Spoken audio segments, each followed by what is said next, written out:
Assalamualaikum warahmatullahi wabarakatuh. Waalaikumsalam warahmatullahi wabarakatuh. Saya Muhammad Yani dari Batam, Buya. Sekarang berada di majelis Buya di pondok pesantren.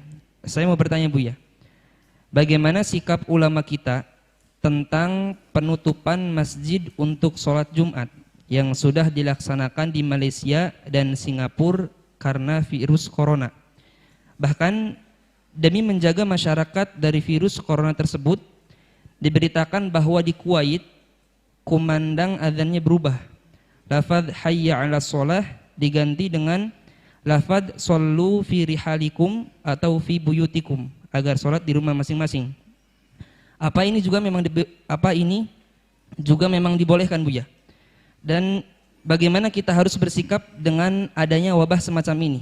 Banyak himbauan yang juga diserukan oleh pemerintah di Indonesia, di antaranya yaitu agar menghentikan kegiatan mengumpulkan massa, meliburkan sementara kegiatan di sekolah, dan himbauan dari Dinas Kesehatan juga agar menghindari salaman untuk mencegah penyebaran virus corona. Bagaimana kita harus bersikap, Buya? Syukron, Buya. Bismillah. Yang pertama yang kita perlukan adalah kejujuran. Kejujuran dari pihak dua, dari pihak pemerintah. Yang kedua dari pihak medis. Kalau memang dari pihak medis dan pihak pemerintah itu jujur sesuai dengan kapasitas mereka, medis dengan ilmu mereka, lalu memutuskan bahwa umat tidak boleh berkumpul-kumpul dulu untuk sementara, biar di rumah masing-masing untuk menjaga. Jika dia jujur dengan ilmunya, maksudnya tidak ada tekanan apa-apa, jujur dengan ilmunya, dan pemerintah pun dalam irama menjaga umat secara sesungguhnya, maka wajib kita patuhi. Wajib kita patuhi. Sholat Jumat tidak ada di masjid, maka selagi masih ada perkumpulan 40 orang mustautinin, adakan di mana saja. Kalau ternyata nggak bisa, tidak usah melakukan sholat Jumat, sholat duhur. Kalau memang betul, tapi kejujuran dari medis, kemudian dari pemerintah yang ingin menjaga umat demi kebaikan mereka, maka itu sah jika demikian itu. Kemudian tentunya kita bisa melihat kebenaran ini nanti adalah juga di saat perkumpulan ini kan tidak hanya di masjid saja, akan tapi di tempat lain kan ada. Ada night club di tempat-tempat itu, ada diskotik, ada segala macam, ya kan? Kemudian juga di tempat-tempat yang akan keluar masuk orang bermacam-macam, hotel semacamnya, harus dipantau semuanya. Kalau memang tujuannya untuk menjaga umat, ya kita wajib patuh dengan hal-hal semacam ini. Bahkan kalau memang betul sudah jelas diputuskan, nggak apa-apa, kita libur sementara untuk mengadakan pengajian demi kebaikan bersama-sama. Tapi memang karena itu, tapi pahala tetap mengalir. Kalau memang betul seperti itu, ya ada keputusan dari pemerintah yang jujur, nggak ada tekanan apa-apa, dan juga dari pihak medis yang jujur, medis yang benar. Ada kiai dibeli, ada medis yang dibeli. Tapi kalau kiainya jujur, maksudnya ya di sini perlu medis yang jujur sesuai dengan kapasitas ilmunya. Dia mengatakan memang begitu, ya kita wajib fas'alu ala dzikri in kuntum la ta'lamun. Kalau kau tidak mengerti, tanya ahlinya. Boleh yang semacam itu. Dan ini disamakan memang kalau memang ada uzurnya melakukan Jumatan itu banyak. Jadi orang melakukan Jumat itu banyak uzurnya. Uzur min a'dzari al-jum'ati, termasuk uzur meninggalkan Jumat adalah jika tidak aman di tempat tersebut. Aman itu macam-macam kisahnya. Termasuk begini bisa saja dianggap sebagai tidak aman, bisa saja. Dan tidak dosa meninggalkan Jumat kalau betul seperti itu. Nah, ini jadi nggak usah umat Islam dengan ilmu nggak usah pusing begitu. Kalau Anda sholat di rumah masing-masing ya bisa lumayan dengan keluarga bercengkrama hari Jumat dan sebagainya. Tapi itu yang perlu adalah kejujuran dari pihak pemerintah dan ini.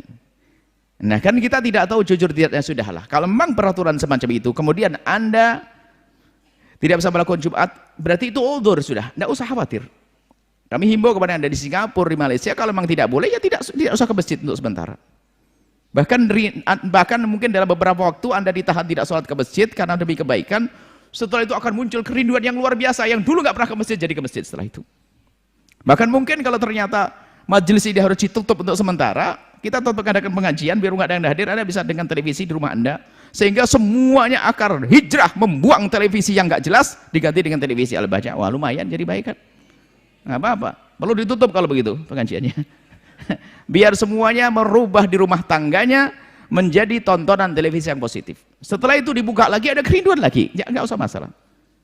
Jangan biasa membuat konfrontasi. Kalau memang keputusan itu nggak ada masalah keputusan. Saya tidak pernah, tidak sejauh prasangka buruk sana sini. Kalau memang keputusan seperti itu, patuhi saja. Dan saya pengen juga dari pihak yang berwajib dengan jelas-jelas datang. Kalau ke tempat ini datang. Kalau Anda pengen datang ke sini, jelaskan siapapun dari pihak berwajib datangkan. Selagi belum didatangkan, kami mendungu. Kami rakyat, Anda pelayan saya, wahai para pejabat, kan begitu. Kami tugas saya menjadi pelayan Anda di dalam mengayomi masyarakat semacam ini, ngurusi masyarakat. Tapi Anda, wahai para pemerintah, wajib memberikan pengarahan kepada kami. Agar kami di saat menjaga umat ini lebih benar, gitu loh. Ini kan ngurusi umat, ini ngurusi rakyat Indonesia Raya kan begini ini. Biar enggak rebutan waris, biar enggak musuhan sama tetangga. Ini kan urusan majelis kayak begini. Biar enggak nyuri, ini kan urusan majelis. Ini kan ikut menertibkan negara juga. Ini coba, ini kan ilmu ini. Dan jangan ditutup yang demikian kalau memang tidak mendesak. Kalau mendesak kami patuh. Tapi tolong kirimkan surat kepada kami, jelaskan dengan sejelas-jelasnya, kami akan ikuti semuanya. Paling tadi ya kita tetap, adapun acara tetap berjalan ini. Karena ini ada hubungannya dengan televisi yang disebar ke seluruh Indonesia. Bahkan kalau sudah internet dunia. Baik seperti itu ya. Kemudian apa tadi pertanyaannya banyak banget ya, intinya semacam itu ya. Kita patuh saja dengan pemerintah. Kalau memang nanti harus ditunda untuk sementara, kita ikuti saja. Kemudian ada sekolah diliburkan, ya sekolah yang itu keluar masuk, kan begitu. Tapi kalau setelah di pondok ya nggak usah, ngapain, nggak ada orang keluar masuk kok. Ya yang kalau pondok dibubarkan ini yang repot nanti. Ya, nanti pasar bubar, nanti semuanya bubar. Nah, nggak. Yang ini sebenarnya yang diantisipasi adalah bertemunya orang-orang yang tidak, yang orang-orang baru ini. Mungkin dari luar bawa ke dalam, dari terus. Tapi kalau di dalam begini kan aman di pondok. Intinya keputusan-keputusan pemerintah yang ini kaidah.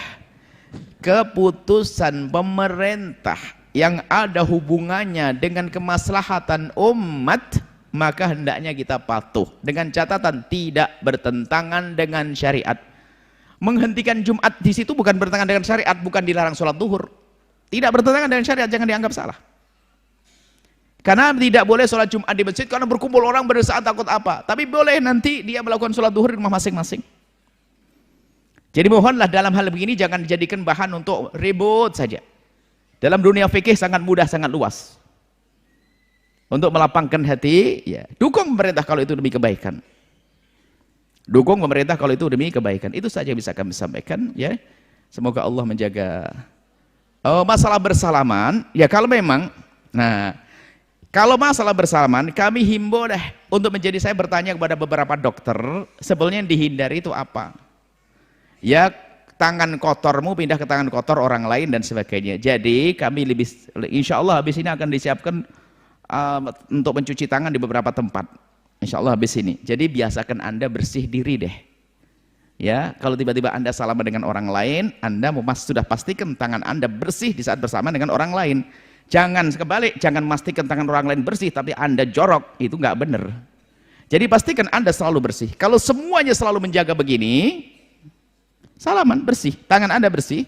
Kalau bisa di saku Anda sudah pakai apa, antiseptik atau apa gitu untuk membersihkan jika ini, bukan untuk diri sendiri. Biar Anda jangan bersihan. Saya dengar ini petunjuk dari dokter, pokoknya biasa bersih itu saja, biasakan hidup bersih ya. Jangan habis garuk-garuk lalu makan sop pakai tangan lagi, itu kan kacau nanti dimakan sama temennya. Ini kan tidak karu-karuan. Tolonglah umat Islam yang bersih ya. Mungkin untuk pembelajaran juga bagi umat Nabi Muhammad harus bersih deh. Biasakan anak Anda untuk biasa cuci tangan, itu saja. Cuci tangan yang bersih, setelah itu bersalaman biasa saja. Biasa saja. Dan dihindari mungkin ya itu hindari seperti salaman biasa. Kalau ternyata memang petunjuk dari penyakit tidak akan menular. Jadi yang ngasih penyakit adalah Allah. Kalau menular berarti kan semua harus penyakitan semuanya. Kan? Ada ceritanya ada orang berkata, oh Nabi Muhammad itu salah kok. Bagaimana penyakit tidak menular? Ini ada ceritanya onta itu korengan. Satu onta korengan. Lalu didatangkan onta lagi didudukkan. Akhirnya yang lain pada korengan. Kudisen semuanya ontanya. Akhirnya bilang berarti Nabi Muhammad telah salah mengatakan penyakit tidak menular. Akhirnya dikatakan, yang ini ketularan siapa? Ini onta ini ketularannya ini. Terus yang pertama kena corona ini ketularan dari siapa? jadi Allah yang menurunkan penyakit. Sehingga ada orang satu pesawat pun ada ini kena penyakit, 2 kena penyakit, 40-nya juga tidak kena penyakit. Maka serahkan pada Allah, tapi tetap jaga diri, harus menjaga bersih. Biasa bersih itu penting, tidak boleh sembrono ya. Ya, tidak boleh sembrono. Selagi ada petunjuk, itu adalah petunjuk ahli dzikir. Para dokter itu ahli dzikir bagian medis. Maka mohon petunjuk dokter dalam hal ini hendaknya Anda patuhi. Saya tanya apakah harus tidak bersalaman? Beliau menjawab tidak Buya, asalkan sama-sama bersih. Kalau sama-sama bersih ya nggak ada masalah, terjaga semuanya. Tadi itu petunjuk dokter juga. Selagi kita masih ragu-ragu ya dihindari dulu untuk sementara. Itu petunjuk ahli dzikir. Petunjuk ahli dzikir para dokter semacam itu. Nggak apa-apa dipatuhi dulu sementara. Nanti setelah itu tambah rindu untuk bersalaman. Tentunya yang maksud salaman ini laki-laki dengan laki-laki, perempuan dengan perempuan. Sesuai dengan syariat Nabi Shallallahu Alaihi Wasallam. Ini saja. Wallahu a'lam bissawab. Kemudian afwan Buya untuk perihal lafadz hayya 'alas shalah yang diganti. Memang ada pada zaman Nabi tentang itu, kisahnya kisah hujan deras. Di saat orang tidak bisa pergi masjid, hendaknya shollu fi rihalikum. Seolah-olah kalian di rumah masing. Dan ini bisa saja disama dalam ini menyuruh akhirnya jangan sampai tidak sholat. Jangan sampai tidak sholat. Kalau hayya 'alas shalah kan disuruh kepada ini. Ini kisahnya adalah di dalam satu, kalau makanya kita ada di dalam Islam, di dalam kita itu ada namanya sholat jamak karena hujan. Begitu pentingnya sholat. Selagi yang sudah ada di masjid sholat duhur kok hujan deras. Kemudian kalau sudah pulang nanti asarnya balik susah karena zaman dulu tuh becek jalan macam-macam begini. Maka boleh di sholat jamak, sholat berjamaah dengan jamak takdim. Sholat karena hujan hanya jamak takdim, nggak ada jamak takhir. Jamak akhir sholat nanti kan. Jamak takdim dan sholat zuhur selagi ada hujan di waktu sholat yang pertama nyambung pertama ada hujan, maka dia boleh menjamak. Seperti itu kisahnya. Jadi itu adalah himbauan untuk melakukan sholat, dan ada pada zaman Nabi itu kisahnya, kisah tentang sholat seperti itu, sholat di hujan. Jadi seperti itu. Jadi itu mengingatkan agar orang sholat, bukan hanya sekedar mendengar seruan azan. Adapun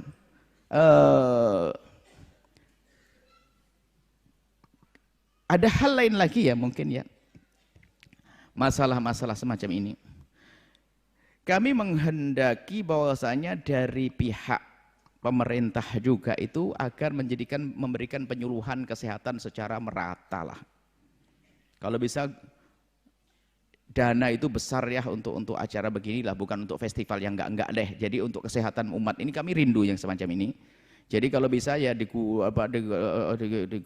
diturunkan dana untuk penyuluhan kesehatan yang bisa merata. Ya. Kesehatan yang merata kepada seluruh rakyat ini. Ini indah sekali.